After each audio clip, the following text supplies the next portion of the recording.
understand all of the connotations that I imply with the title taken. It is not just the abduction aspect that I'm talking about. As both an abductee and a researcher into other people's experiences, I feel that I have a somewhat expanded context or knowledge of this phenomenon. My own experiences have taught me many things about the nature of alien activity, but that insight has been greatly expanded by the context of so many other reports I've been able to study, and it has helped me to see well beyond the limits of the individual experience.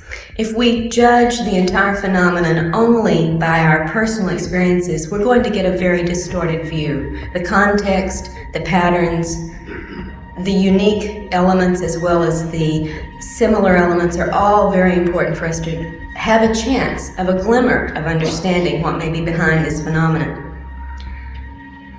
Yet even having been through these things, lived with people who've been through these things, and studied literally hundreds of personal and first-hand reports about these activities, I know very little about the alien agenda behind this activity.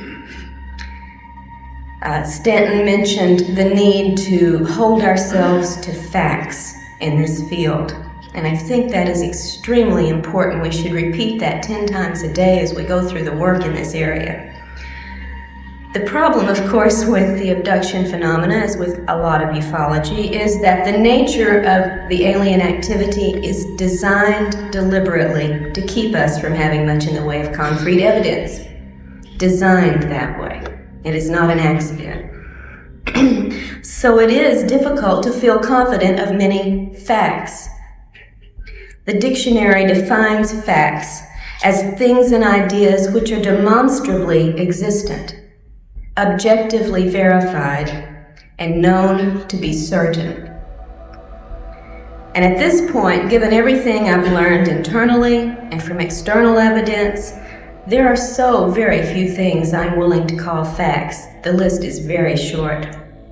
So today, instead of regaling or educating or entertaining you with abduction case reports and photos of the body markings and the drawings of the spacecraft and aliens, which I have done and could do, I would prefer to take this opportunity of perspective, which is of course the theme of this MUFON symposium, to share with you my list of facts and then try to take you beyond the fringe of this phenomenon and into the heart of the abduction scenario.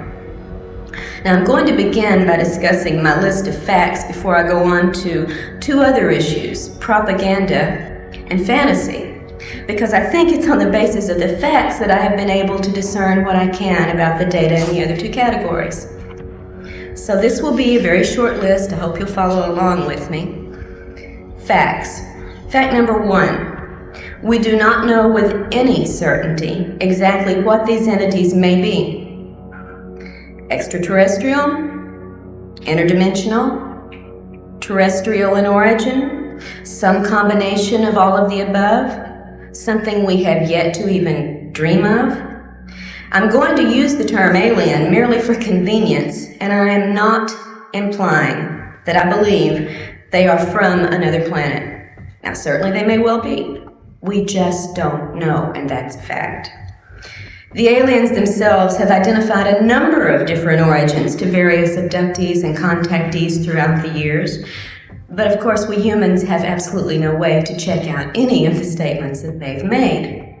Therefore, we cannot know these things, as the dictionary says about facts, to be certain, to be objectively verifiable. Fact number 2, and I'm stating this with all of the tact and diplomacy and self-control that I can, and those of you who know me know I have very little. At least some of the aliens are liars. Through the past decades, the aliens have made, and you all know this if you're familiar with your ufology history, have made various predictions and promises and given a number of very specific warnings about impending events. And we have these documented at least since the early 1950s. And you and I all know, when we look at the record of what's happened since then, that very few of these things, and none of great consequence, have come to pass. This is not a reliable source. I would like to illustrate, just from personal experience, one such scenario that should make us question the things we are told by these creatures. In Into the Fringe, I recount the story of a young man that I had known since he was 11 years old. He and my son grew up together. His family and I were close friends, and I have a great deal of confidence in who this person is and his personal integrity. He went through an intense series of encounters and abductions, as we all were doing in this particular group during 1987 and 88 and 89. And one of the entities with whom he had repeated, almost regular contact was an entity who described itself as an interdimensional being, stating that its group was 10th dimensional and knew about the 11th, the way we know about the 4th dimension. This entity would appear in various physical guises during its encounters with James. Sometimes it would be a nebulous form, sometimes it would be a human-looking woman, but sometimes only her head, sometimes her head and her hands if there was something she wanted to show him. So it varied. At one point in an extraordinary weekend of events, which are recorded in detail in Fringe, James was compelled to go out of state to a particular area. He was at his grandparents' house and was abducted in the middle of the night and taken to a hill a few miles from there, where this woman materialized in full form this time. All the body parts were there. At that time, she told him that within 5 years of that date, he and a few other people, including us and several others in the area, would be activated to perform our jobs, our tasks. That it didn't matter where we would be at that time, it didn't matter what we were doing or what we wanted, we would do our jobs. The woman told him he would know this was true because she was going to give him a series of predictions of events that would come to pass from this date through the 5-year period. And she began by telling him about a situation that was occurring right that moment, several states away, with people he knew, so he could check this out to see if it was true. He certainly did. We all checked it out, and it was exactly true. What the woman had told him going on in the other states actually had happened, was verifiable. Of course, this made of James a believer. James was a valedictorian in a private, prestigious school. He had a career ahead of him where the sky literally could have been the limit. But the woman had told him, in 5 years, you will be turned on to do your job. It doesn't matter what you're doing or where you are. And you will know this is true by the things that occur. The first thing made such an impression that she was telling the truth that James's life was put completely on hold. He dropped out of college, he gave up his plans for a career, his personal relationships became irrelevant, and he thought, I've only got 5 years, I should party, I'll make enough delivering pizza on a part-time basis that I can do the things I need to do before they take me over. Of course, none of the rest of the events occurred, but his life was effectively altered to his detriment by the lies that he had been led to believe. And you know, the best way to get someone to believe a lie is to sandwich it between a few truths, which is what, of course, the woman did.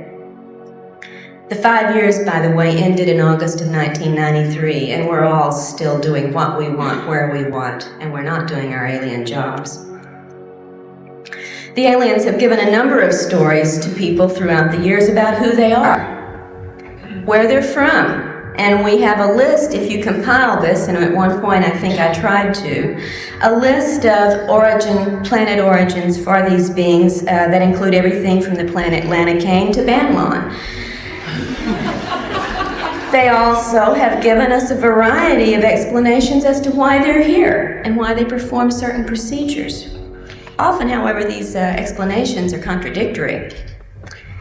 And without going into a great deal of detail, I will point out just one example. I report on this in the book Taken. Several people, abductees, that I've personally worked with have been shown cloned bodies aboard craft or in facilities. And we'll talk a little bit more about the details of these in a moment. Just for purposes of the deception and the lying capability, I will use this little story. Pat, who's one of the cases in my book, was shown a copy of her body that was in storage with a number of other human bodies. She was told it was for the resurrection. And now, if you know your Bibles, you know when the resurrection comes, we will all get new bodies. Pat was raised in a very simple Christian fundamentalist background. The aliens, throughout their encounters with Pat and her family, had used the religious symbolism to bond with the family and to instill confidence in them. They'd even had Jesus beam into the room at one point when the Greys were abducting the grandmother and say, "It's okay, they're with me."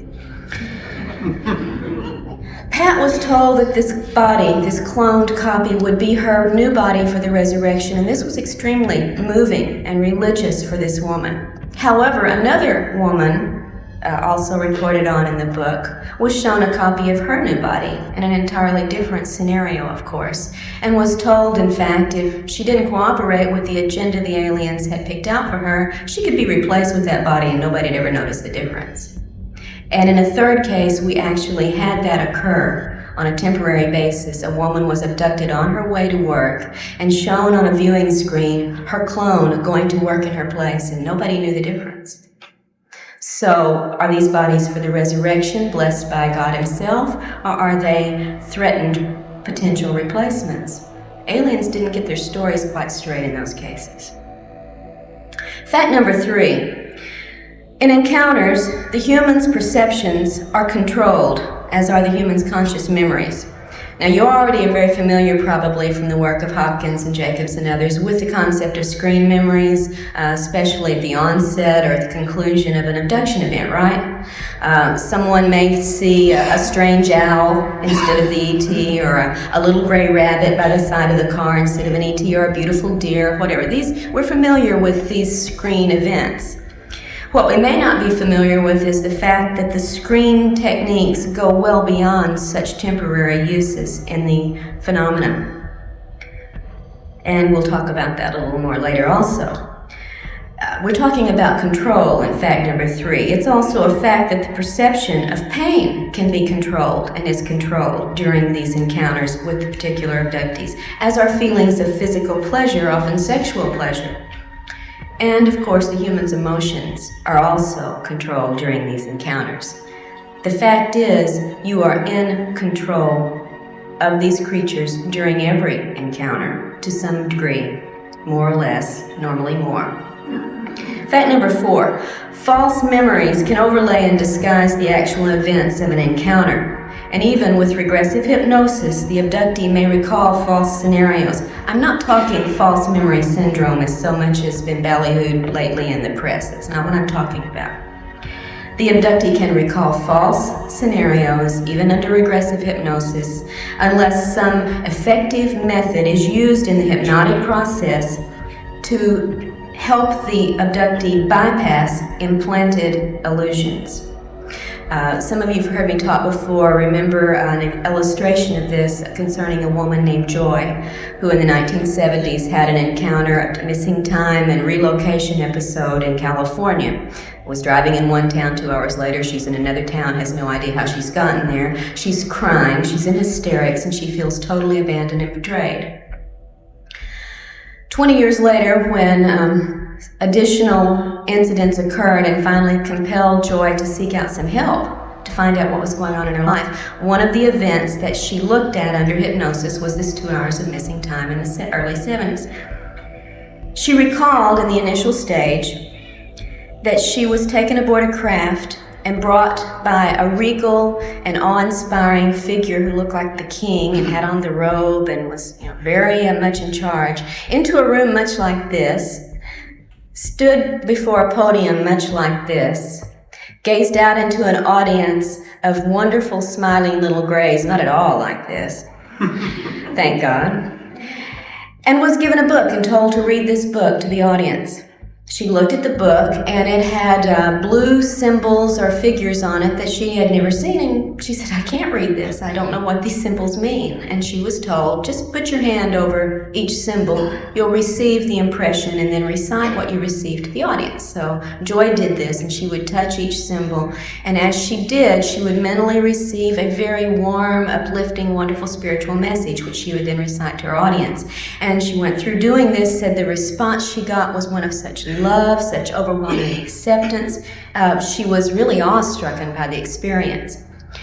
When the hypnotist asked her to move forward, there was a jump, a gap in her story, and suddenly she's back in the car, crying, hysterical, and feeling very abandoned and betrayed. Now, as you know, that doesn't match up. There's a discrepancy between the emotional state she was in the car and this wonderful, awe-inspiring spiritual experience she had recalled. I think you'll agree they don't match up. The hypnotist noticed this, noticed the gap, and asked Joy to first program her mental computer to perceive only the truth. And second, to back up to maybe 5 or 10 minutes before she was in the car. When she did, Joy found herself in an extraordinarily different situation.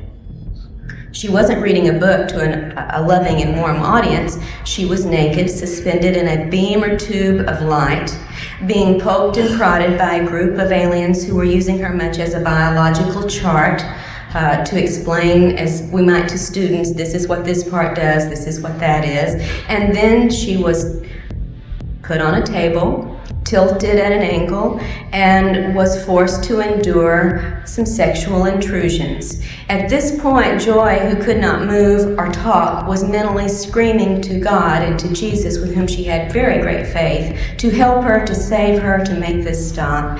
And when it didn't, and when she went through this for an extended period of time before being returned to her car, Joy came back a changed person. Abandoned and betrayed, she felt by her God. Although she had no conscious memory of this event immediately upon her return, it changed everything in her life for 20 years. Her religion, her sexual orientation, everything about the woman. But without having the programming and help under hypnosis to see past illusion and perceive only the truth, Joy would have been one of those persons telling you how wonderful it was to be with the great alien brothers. She would have never known why the trauma and the after effects she carried for 20 years existed. Fact number 4 on my list is fact number 5. Given all that I've said so far, it is effectively a fact that abductees like myself and so many of you, while we report our experiences honestly and sincerely, we are really reporting alien-controlled information to the research community. As abductees, our situation is this: we can see the aliens, but we can't believe them. And we can't believe what we see them do. And I know this from personal experience as well as from a number of other investigated situations with very honest, very sincere people who are telling you, just as I have told and others have told you, what we honestly perceived as happening. We're being honest, but the illusions and false memories and distortions and controlled perceptions and emotions and responses that we had do not accurately reflect always what we really went through. Fact number 6, there's a serious element of human involvement in the abduction phenomenon, in addition, of course, to the very real alien participation. You all know, of course, about many abductees, reports of being monitored, harassed by human agents of some sort, cases of phone intervention, mail intervention, helicopter surveillance, etc. And I wish I had an hour just to talk about the human side of this phenomenon, which of course I don't. Now, in Into the Fringe, for instance, I did report about my husband's abduction and interrogation and threats by the military group in 1988. Similarly, at the time, I had never heard of such a thing, and I found it even more disturbing than the alien encounters. Similar reports, though, have been made by a number of other abductees, some of whom I'm sure you're familiar with, such as Leah Haley's case, Alicia Davison in California, and some of you may be surprised to know Debbie Jordan. And part of her experiences reported a very similar human abduction and interrogation. It just never quite made it into print for some reason. In Taken, there are 4 more accounts of women whose lives have been intruded upon by what seems to be military human forces. And although I'm not at liberty, as so many of us aren't in this field where confidentiality is everything, to present to you the hard evidence that we have been able to gather in some of these cases, I am convinced by the evidence that we do have in a number of these cases, it's not an alien illusion of military. We've got names, dates, places, bases. It's real. Fact number 7. Whatever else it may be, the abduction agenda involves quite physical aims and procedures that tend to belie the idea of a primarily spiritual motivation on the alien's part. And much of what we see in these procedures goes well beyond the alleged aim of a crossbreeding program. If you think the aliens are only interested in making hybrid babies, then I invite you to figure out what these following procedures have to do with the process. First, you're aware of the various types of implants into numerous areas of the body, into the brain, through the ear, into the neck, into the spine, into the legs, the hips, and even in one man's fairly notable case, into the penis. Some of these implants have been seen on X-ray, CAT scan, and MRI. Some of them never show up. Some have been physically recovered.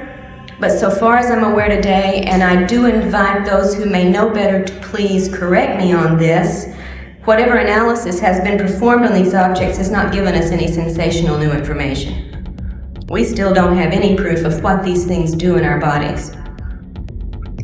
What about the insertion of wires and tubes into abductees in the chest, in the kidneys, the ovaries, the wrists, the knees, and the feet, as well as the taking of human body fluids and the injection of unknown substances into the body in various locations? What about the brain operations, which in the statistics that I've been able to look at in a very general way without running them through the computer, seem to turn up as often, almost as often at least, as the reported taking of sperm and ova?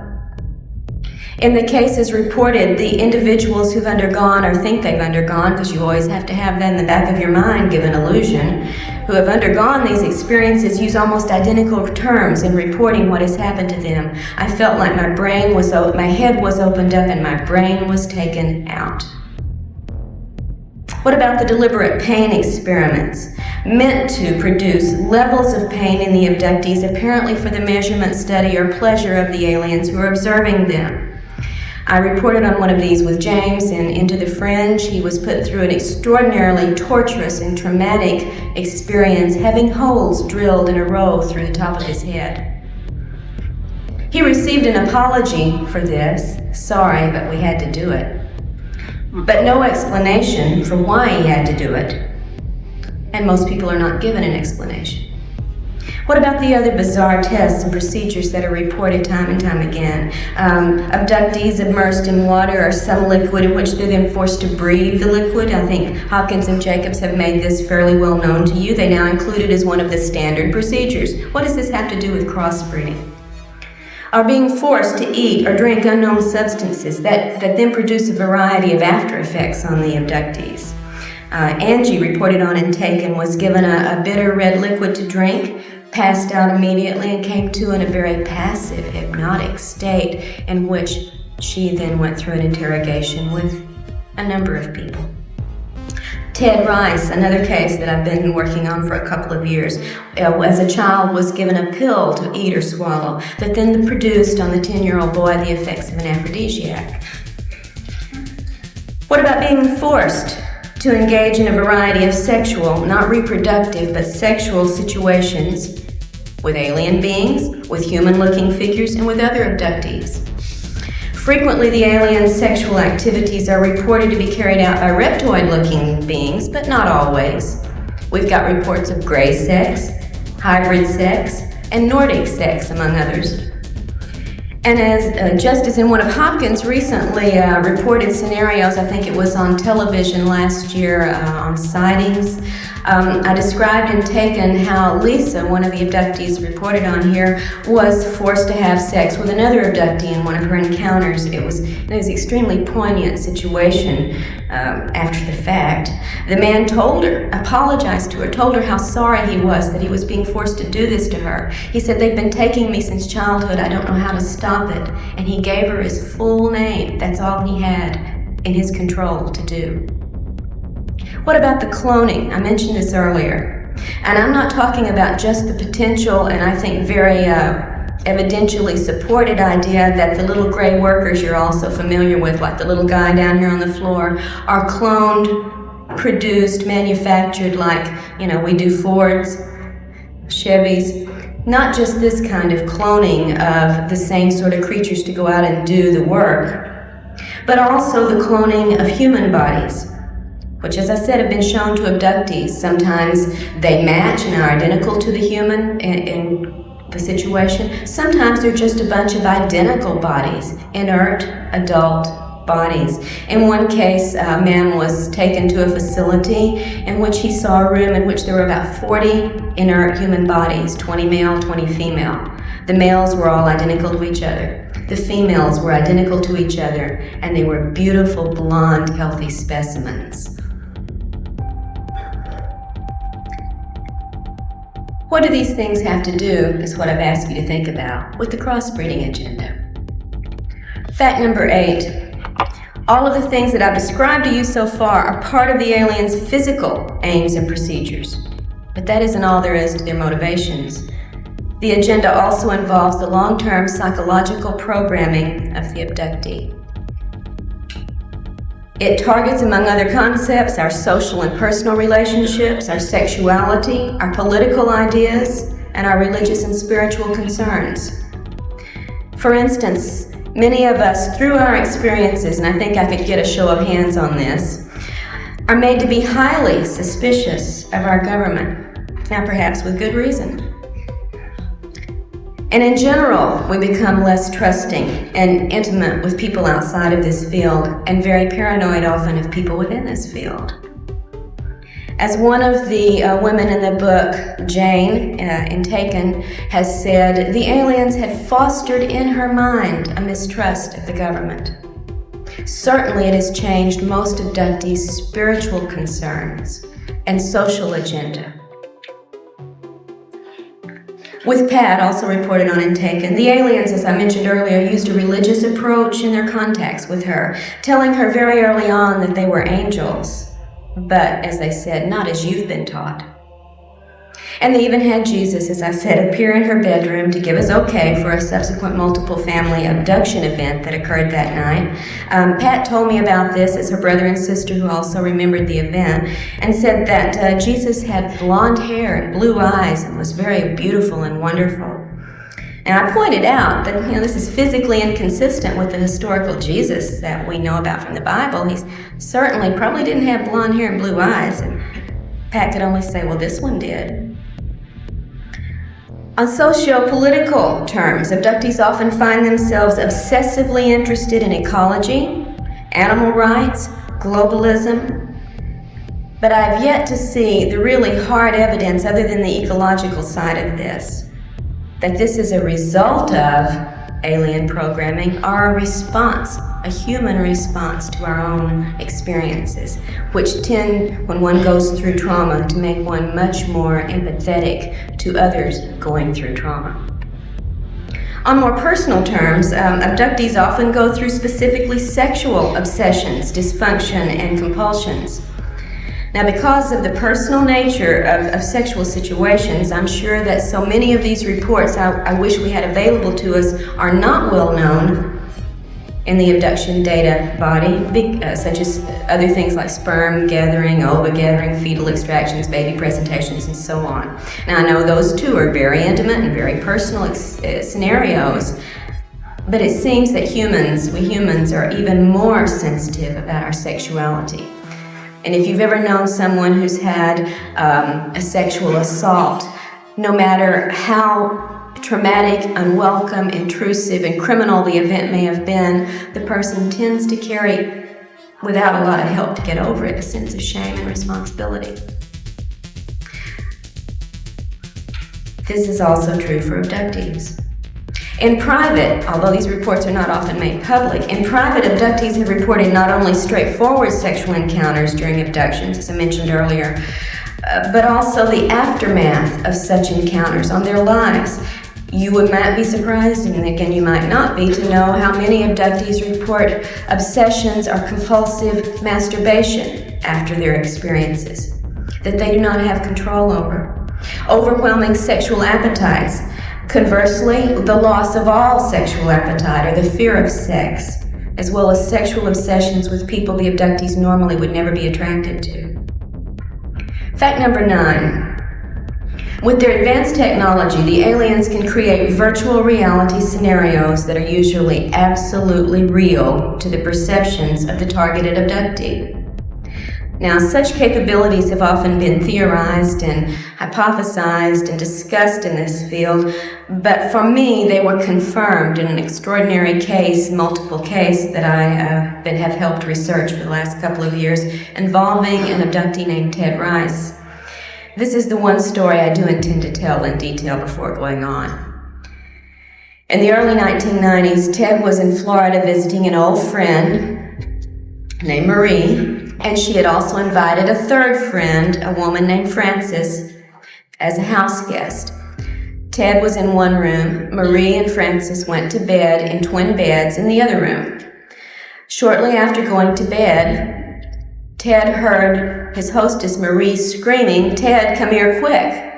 And he hopped up out of bed, ran down the hallway, and as he approached the other bedroom, he could see a blue glow coming through the open bedroom doorway. When he walked inside, he saw a very strange situation.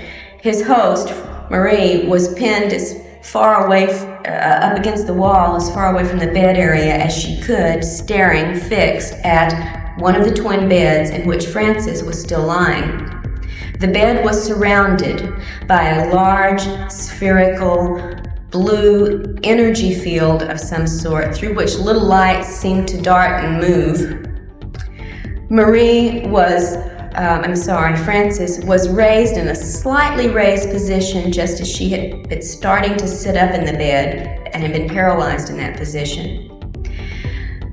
Ted and Marie yelled at her, "Are you in pain? Can we help you? What's wrong?" She could barely hear them, and when she did answer them, they could barely hear her, and this is in a small bedroom.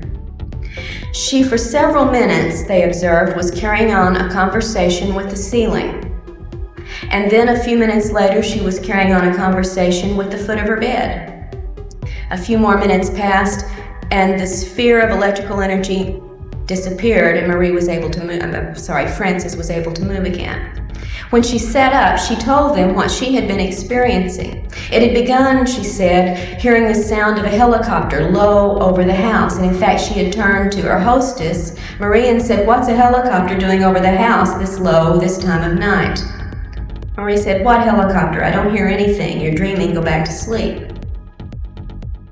Frances said, "No, don't you hear that helicopter?" At that point, she had started to sit up. That's when the blue sphere of energy had coalesced around the bed. Frances told them after this was over that it had seemed as if the ceiling dissolved or disappeared, and I've heard this over and over and over again, and she could see through the ceiling up to the trees above the house where there was a strange craft. She had thought it was a copter when she heard the sound, but as she looked up, it was not like any copter she had ever seen. And within this were two alien creatures, which she described in physical detail, with which she carried on a conversation for several minutes. And then she said they came out of the craft and beamed down to the foot of the bed. "Didn't you see them?" And where she carried on another few minutes of conversation. When the sphere disappeared, so did the aliens, so did the invisible ceiling, and so did the strange craft. Frances had not been able to see the blue sphere of light around the bed. All she had seen was a craft, heard noises, had a conversation with two alien entities. Marie and Ted, who were outside of this field watching this saw and heard only the blue sphere. If they had not been in the room to observe this, Frances would have believed with all sincerity that she had had exactly the encounter she thought she had, but she didn't. Fact number 10, and this is the last on my short list of facts. It is a fact that the aliens show a mysterious interest in the human soul. And I say mysterious because of the kinds of things they do and say concerning it. Now, this part of the phenomenon is so rarely discussed in public that I don't think we really have a good pool of data to proceed on a serious discussion, but I'd like to bring it up because it is a fact that the interest is there and mysterious, and we should be concerned about it. There are a number of intriguing reports that we could start with. For instance, a young girl who the aliens asked if they could borrow her soul. Two different abductees, totally different, totally isolated from each other. It happened to both come from the St. Louis area, both shown at the age of 5, a gigantic metallic spherical object somewhere in space, and we're told in essence it was the Soul Recycling Center. Reports of abductees who recall apparent past lives in which they've inhabited alien bodies with their souls. And even in one case, a man who watched as his young body was killed and his soul energy released, captured in a container, and taken to a new replacement body where it was reintroduced into the body through the technology of the little black box you might have heard about in some of these cases. For me, that's the end of my list of facts. So I'd like to move on to the other two categories, beginning with propaganda. Propaganda is defined as any association, system, or concerted movement for the propagation of a particular doctrine or belief. With me on that. What I've learned from my own experiences and the research into this field with others shows me that the aliens are clearly practicing such programming. And they are propagating a number of beliefs within abductees and through their reports to the UFO community specifically, and then to the population in general. They shape our beliefs in part, at least our beliefs about them in part, by the physical appearances they appear to us, for one thing. And through the virtual reality capabilities that I just described to you, they can and do give us any illusion they choose during abduction scenarios. One young man, a young boy abducted with his grandmother in a situation I don't need to go into at this time, had brought into the room the grandfather. It just happened the grandfather had been dead for 6 years. Another case in which, many cases in which celebrities or well-known figures are used to, in a scenario, to persuade an abductee to participate in this or that other procedure. Jesus turns up very, very often, and he's always blue-eyed and blonde-haired. I'm sure that doesn't, maybe if we were in India we'd get Krishna, I'm not sure. Masking entities when the illusions have been seen through, and they often are. And one I think particularly important, although I've cited it before, I think it's worth repeating and tell the entire account and into the fringe. A young man who was compelled to go out of his house in the middle of the night. As we, under control, you go where you're supposed to go, and there is some evidence we get up and take ourselves out to be abducted, whether we know it or not. Compelled to go outside for an encounter, and there, waiting for him, was a Nordic, a beautiful blonde woman. Probably the spitting image of Semyazi, who was waiting with open arms and a loving look, a little bit attractive, alluring look, in fact, for him to come into her arms. And she reached out for him and drew him towards her, and being under control, as we always are, he went for it. Expecting to get an embrace and a kiss, as the arms wrapped around him, the image of Semyazi disappeared. And what was holding him was not blonde, beautiful, or human. And what he got was not a kiss, but being thrown to the ground, pinned down, with claw marks the next day around his neck where this had been held down, while a 2-foot rod of some sort was rammed down his mouth, down his throat, and into his stomach. where the extraction of juices then took place, leaving him with the external claw marks, the scraped throat, and the taste of bile for quite a while afterwards. The aliens foster a belief, I think, in their beauty and their compassion with us through such means as showing us pretty people. I think they realize we're not as smart as we think we are, and that we often equate beauty with goodness, and you and I both know that's not always the case. They also foster a belief in the alien-human crossbreeding scenario through such repeated procedures as fetal implants and extraction, sperm and ova gathering, baby presentations, and so on. But I think, as Stanton warned us early on, we should remember that without external confirming evidence, we cannot accept this as proof. If we believe the aliens in our race can interbreed, however, it serves a lot of propaganda purposes. It makes us think we have some shared commonality, which makes us more receptive to their presence and activities. If we think we share offspring with them, this belief binds us to them even more so, just as royal marriages used to try to bind competing political parties when one wanted control over the other. The crossbreeding scenario also can lead us to see ourselves as subordinate to the aliens and dependent upon them when they tell us this is the only way your race is going to be able to survive. And they reinforce our dependence on them by warning us of the impending disasters from which only they can save us. I wish I had time to discuss what they may really be doing with the sperm and ova and fetal material they take from us, but I have yet to see confirmed proof that it has anything to do with hybridizing either their species or ours. Through the manipulation of what we think they're doing and what they tell us, they also propagate the belief that their intrusions are ultimately beneficial in purpose, in spite of the fact that so much of the specific abduction events are painful, traumatic, and debasing to the person involved.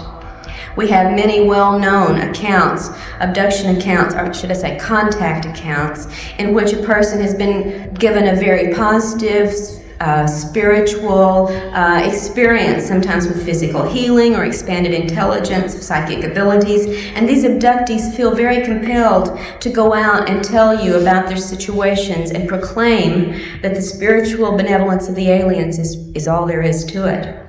And such reports can almost make you forget about the numerous other reports in which abductees experience great pain, suffering during their abductions, as well as severe, sometimes even fatal physical after effects and emotional distress afterwards.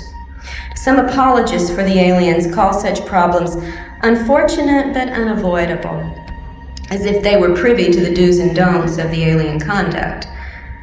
But if inflicting pain or permanent damage can be controlled and avoided in certain cases, we can have and do have the right to ask, why is it not extended to all abductees, which it certainly is not.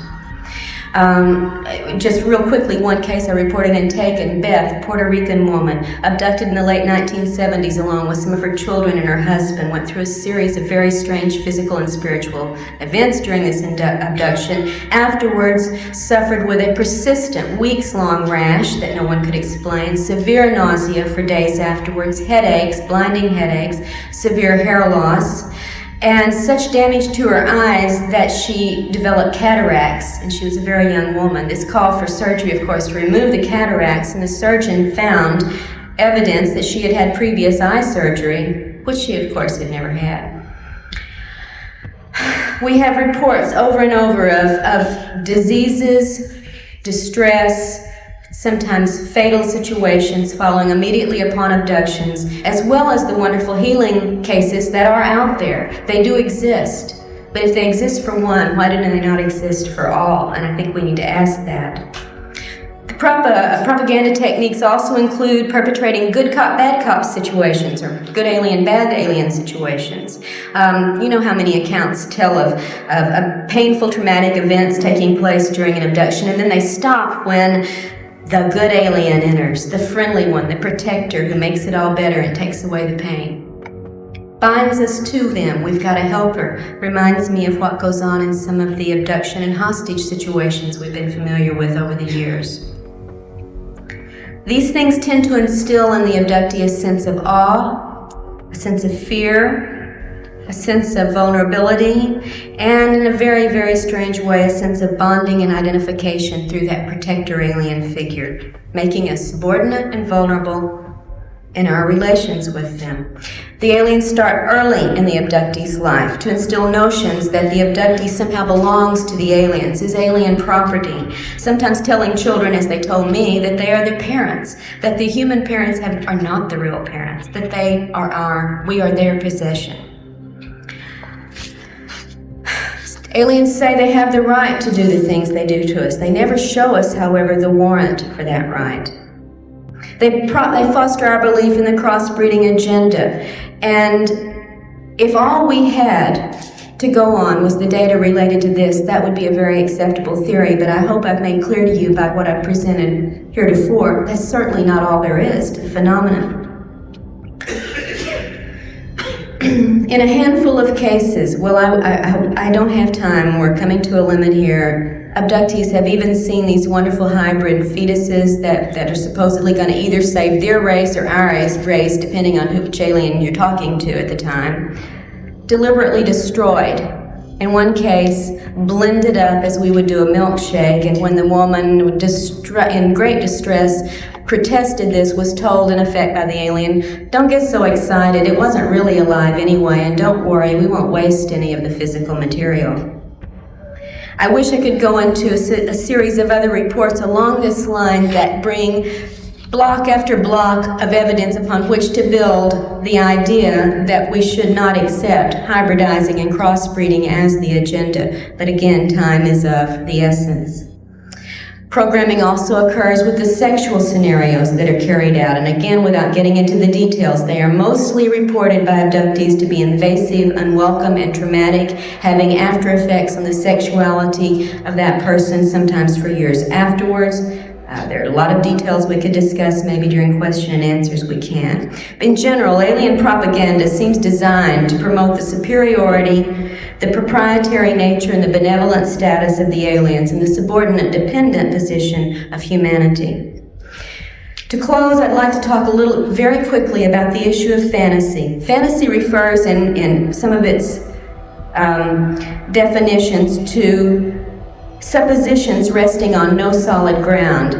And I think you can see already we've had alien fantasy perpetrated upon us in scenarios. I think more disturbing sometimes is the fact that there's come to be such a strong element of fantasy or fantastic thinking in the abduction research community, so that we've made the mistake of basing our theories and ideas and responses upon what is essentially alien-controlled reports from abductees that cannot be taken at face value, even by those of us who go through them.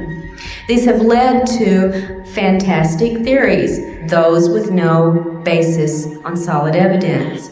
And you and I have heard many, many of these statements made to the point where it's divided the community into a point where we now refer to camps of opinions, as if the soldiers on one side of the field are getting ready to take on the soldiers on the other. And this is not the way it should be. We base our theories on fantasy, and we're never going to find the truth. I wish I could end with this reply to one of the statements I consider fantasy-oriented. The aliens must be benevolent because they have the ability to conquer us, and they haven't invaded us. If they wanted to conquer us, they could. Therefore, they must be our friends.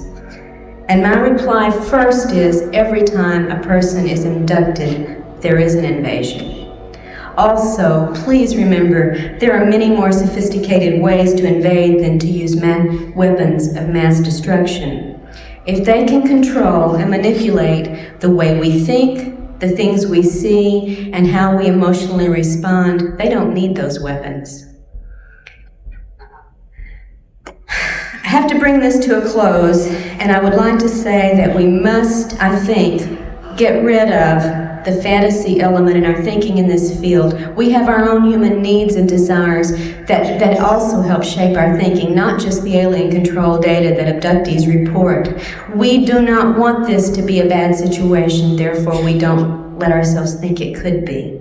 We do not want to think our government is involved in any way in this because it's too frightening. The implications are far too frightening, so we ignore them or deny them or rationalize them.